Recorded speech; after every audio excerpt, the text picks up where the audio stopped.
आज की सभा में उपस्थित आर्य जगत के सुप्रसिद्ध विद्वान तथा आचार्य जी एवं विद्यालय की ज्येष्ठ कनिष्ठ भगिनी वृंद, आज श्री कृष्ण जन्माष्टमी के अवसर पर मैं आप सबके समक्ष अपने कुछ विचार प्रस्तुत करने जा रही हूँ।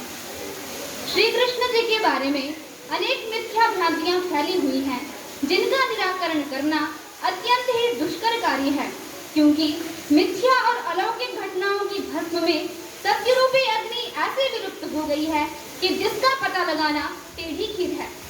जिन प्रमाणों से श्री कृष्ण का सच्चा चरित्र प्रकट किया जा सकता है, वे सभी प्रमाण तो असत्य के समुद्र में निमग्न होकर रह गए हैं, अर्थात उन्हीं में समाहित हो गए हैं। संसार के इतिहास में श्री कृष्ण जैसा निराला, विलक्षण, अद्वितीय महापुरुष नहीं मिलेगा।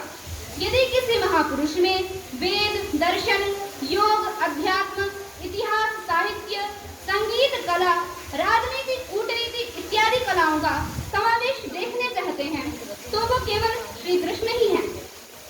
महाभारत में भी श्री कृष्ण के स्वरूप का सच्चा एवं चरित्र का बड़ी उत्तमता से प्रतिपादन किया है। महाभारतकार व्यास स्वयं कहते हैं, कृष्णं वंदे जगत गुरुम। उनके इस वाक्यानुसार पूरे महाभारत में सर्वाधिक पूजनीय एवं वंदनीय श्री कृष्ण ही थे। श्री कृष्ण ने महाभारत के युद्ध में तटस्थ रहते हुए सत्य, न्याय, धर्म के लिए अहम भूमिका का निर्वहन किया। वहां पर वे एक राष्ट्रनायक के रूप में दिखाई देते हैं। अतः द्रोणाचार्य कहते हैं, यतो धर्मस्ततो कृष्णः, यतः कृष्णस्ततो जयः। इस प्रकार श्री कृष्ण ने अनेक विध ऐसे कार्य किए हैं, जिनसे अभी तक उनकी उज्जवल कीर्ति की पताका जग में फहराकर मानो सबको सत्यता का पाठ पढ़ा रही हो। आज तक महापुरुषों की परंपरा में किसी को योगीराज की उपाधि से सम्मान, पहचान एवं पूज्य भाव मिला है, तो वे श्री कृष्ण ही हैं।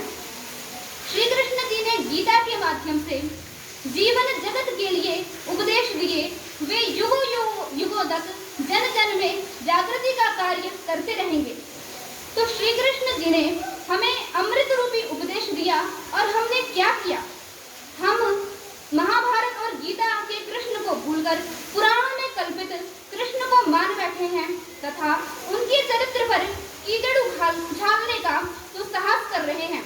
इस प्रकार के घृणित दुस्साहस के लिए इतिहास हमें कभी माफ नहीं करेगा। अगर हम आज भी न चेते तो पूरा हिंदू समाज मुस्लिम बन जाएगा और एक एक हिंदू सभी मुस्लिम बनते चले जाएंगे। आज इन्हीं सब गलत विचारधाराओं के द्वारा हिंदुओं को गुमराह किया जा रहा है। उन्हें ये बताया जा रहा है कि आपके भगवान तो इस प्रकार के हैं। यहाँ तक कि अंग्रेजी लेखक भी हमारे पूज्य एवं आराध्य देव के बारे में क्या कहते हैं, आप जरा गौर से सुनिएगा। एक अंग्रेजी लेखक हैं बिशप कॉलवेट, वो कहते हैं कि श्री कृष्ण के विषय में जो कथाएं पुराणों में पाई जाती हैं, उनका हिंदू युवकों के चरित्र नाश करने में और उनकी कल्पनाओं को भ्रष्ट करने में सर्वाधिक योगदान है। इसी क्रम में रेवेंट मर्रे विकल भी अपनी एक पुस्तक में लिखता है कि कृष्ण का इतिहास जो पुराणों में वर्णित किया गया है, वह एक पवित्र मन वाले व्यक्ति के लिए घृणास्पद है। मैं उन निंदनीय कार्यों के वर्णन से अपने पृष्ठों को कलंकित नहीं करना चाहता। तो ये सब परिणाम पुराणों की झूठी बातों का ही परिणाम है। विष्णु पुराण के अनुसार श्री कृष्ण की आयु 125 वर्ष थी तथा उनकी 16,000 रानियां तथा 1,80,000 पुत्र थे। बंकिम चंद्र चटर्जी ने जब इसका हिसाब लगाया तो श्री कृष्ण जी के एक साल में 1,440 पुत्र तथा एक दिन में 4 पुत्र होते थे, जबकि इसके विपरीत श्री कृष्ण जी की पत्नी एकमात्र रुक्मिणी थी तथा उनके पुत्र का नाम प्रद्युम्न था, जो कि सौंदर्यशील एवं गुणों में पिता के अनुरूप थे। ऐसी संतान को प्राप्त करने के लिए उन्होंने स्वपत्नी सहित 12 वर्ष हिमालय पर तपस्या की थी। कैसा कृष्ण जैसा संयमी, सदाचारी अन्य संसार में नहीं मिलेगा, किंतु पुराणों ने कृष्ण पर बहुतेरे आरोप लगाए हैं। इसलिए श्री कृष्ण के चरित्र को विकृत करने वाले पौराणिकों की भर्त्सना करते हुए महर्षि दयानंद कहते हैं, भागवत वालों ने श्री कृष्ण पर लगाए हैं, दही माखन आदि की चोरी और कुब्जा दासी के साथ समागम, परस्त्रियों से रासमंडल की क्रीड़ा आदि मिथ्या दोष लगाए हैं। इसको पढ़ पढ़ा और सुन सुना के अन्य मत वाले श्री कृष्ण जी की निंदा करते हैं।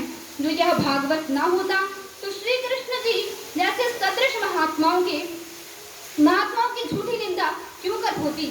आज विश्व भर में हमारे देश की गणना सर्वाधिक चरित्रहीन राष्ट्रों में की जाती है और ऐसा देखने में भी आता है आए दिन बलात्कार हुए जा रहे हैं। यहाँ तक कि 2-3 साल की बच्चियों के साथ भी बलात्कार होते हैं और इन सबको रोकने के लिए कानून पे कानून बनाए जा रहे हैं, लेकिन उसका कोई असर नहीं पड़ रहा है। अगर हम आज के इतिहास को पढ़ते हैं तो हम देखते हैं कि सीता के अपहरण होने पर सोने की लंका जलाकर राख कर दी गई थी तथा रावण जैसे महाशक्ति को मिट्टी में मिला दिया था। ये वही देश है जहां पर द्रौपदी का चीरहरण होने पर महाभारत जैसा युद्ध छिड़ गया था। किंतु आज हमारे देश को क्या हो गया है? क्या कारण है? इतने कानून बनाए जाने पर भी हमारे देश में कोई सुधार नहीं आ रहा है। इसका मुख्य कारण है, आप सभी ध्यान से सुनिएगा, इसका मुख्य कारण है हमारा सांस्कृतिक पतन। आज भी हम उसी कृष्ण की पूजा कर रहे हैं जो रासलीला करता है, गोपियों के सतीत्व को भंग करता है। जब हमारा भगवान ही व्यभिचारी होगा तो उसके उपासक भी और अनुयायी जो होंगे वे भी वैसे ही होंगे। अतः हमें श्री कृष्ण के सच्चे स्वरूप को समक्ष लाने का प्रयास करना चाहिए और अन्य भी गोष्ठियों का समायोजन करना चाहिए, जिससे कि कृष्ण के चरित्र पर जो दाग लगे हैं उनको हम सबको दुनिया को बता सके कि क्या सच्चाई है। इसलिए इतनी ही बात कह के मैं धन्यवाद करती हूँ।